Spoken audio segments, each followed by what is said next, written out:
Hi guys, ito, welcome na naman tayo sa panibagong videos natin for today. Bali, ang topic natin ngayon, kasi marami nagsasabi na, at nagtatanong pala, paano ba ang parts ng GAC once na kaproblema kung sakasakali, sabi nila. Madali ba? Kaya reliable ba yan? Yun yung mga mostly na tanong kasi nga, Chinese brand kasi yung GAC, which is, alam naman natin mga Pilipino, once na sinabi natin na made in China, sirain. Hindi natin mawawala yun kasi, kumbaga yun yung pinaka natatak sa isipan natin. Ito, isi-share ko lang sa inyo yung videos na nakita ko din sa website ng GAC, kung bakit nasabi natin na hindi siya basta-basta yung mga parts at saka technologies ng GAC. Dahil sa mga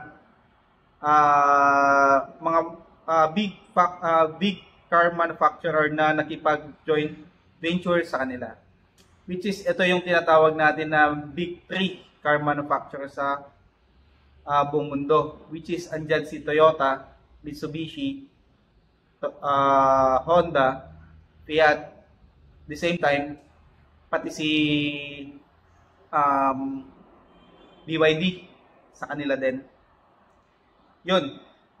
Share ko lang tong video na to para at least aware yung mga ibang mga kababayan natin at meron silang peace of mind na hindi basta-basta at saka yung unit natin is reliable siya pagdating sa parts at saka services.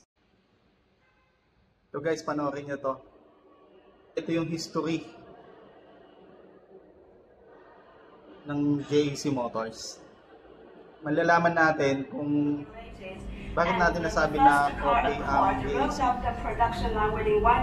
Kasi dahil dito sa mga giant companies, car manufacturers sa buong mundo na nagpag-venture sa kanila.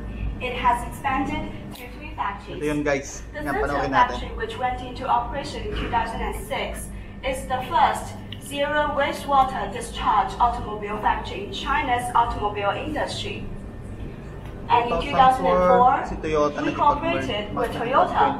GAC Toyota turned a profit in a year it started production, and the major products, Camry and Highlander, are still selling well. In November 2016, GAC Toyota released its new corporate logo, in which GAC's logo has the same presence as that of Toyota. Here. In 2009, GAC Group and Fiat Group signed a basic agreement of a comprehensive cooperation. And then in 2010, we cooperated with Mitsubishi Motors. And we have also had other many joint ventures such as Wuyang Honda, GAC Hino, GAC BYD, GAC Toyota Engine, Shanghai Hino Engine, and GAC Neo. We can come closer to see. Yun yung mga brand na ginagawa ng GAC. These are all passenger vehicles, not motorcycles. No. Some is some it produces hindi naman makipag-joint venture sa mga giant companies na kung hindi maganda yung motorcycles, many different types of cars. Sabihin, yung gawa talaga nila hindi basta-basta. And now let's continue. This part is about GAC's independent innovation. In 2006, GAC R&D Center was officially founded. And here is the opening ceremony of GAC Motor in 2008. The factory mainly produces the products of our self-owned brand. Here in September 2010, GAC Group delivered limousines for Asian Games to go. This is the recommend of GAC FCA, and its price is about $41,000 to $60,000 US. It's equipped with a 2.0 turbo engine, and its fuel consumption is 8.8 liters per 100 kilometers. It's a 7-seat. Ang GAC Motors kasi Guangzhou Automobile Company. Ibig sabihin, planta po yan ng mga sasakyan. Hindi lang GAC ang gawa niyan, hindi na sariling produkto. Ibig sabihin, marami pa silang mga sasakyan na ginagawa. Yun. Yan, napanood natin guys. Yun lang, yung masasabi ko lang, yung mga nagme-message sa akin regarding sa mga unit, kung reliable ba yan, matibay ba yan, pangmatagalan ba yan, paano kung masira yan, may piyesa ba yan, madali bang mahanap. Ayun lang yung ano naman natin is na tanong naman natin sa service. Madali lang naman po lahat ng mga piyesa once na available po. Depende lang po talaga yan kung yung piyesa naman is hindi available, yun lang po i-order natin sa mother company, which is sa Guangzhou.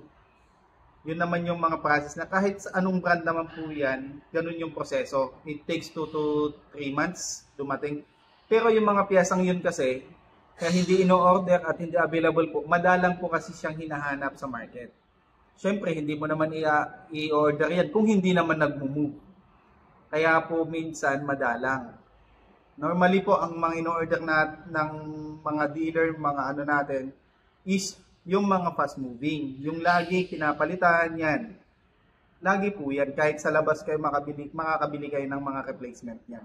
Pero hindi naman natin sinasabi na maganda ang replacement. Mas maganda pa rin yung original na ipapalit natin sa piyesa na nasira if ever po. Pero kung sa mga PMS lang naman na parts na pinapalitan natin sa periodic maintenance, yun, available lagi yan kasi PMS yan, hindi pwedeng mawalan yan ng piyesa. Like yung mga filters, yung mga yan. Yung mga ginagamit mostly sa mga PMS. Yun. Yun lang, maraming salamat at nakarating kayo dito sa dulo ng videos natin for today.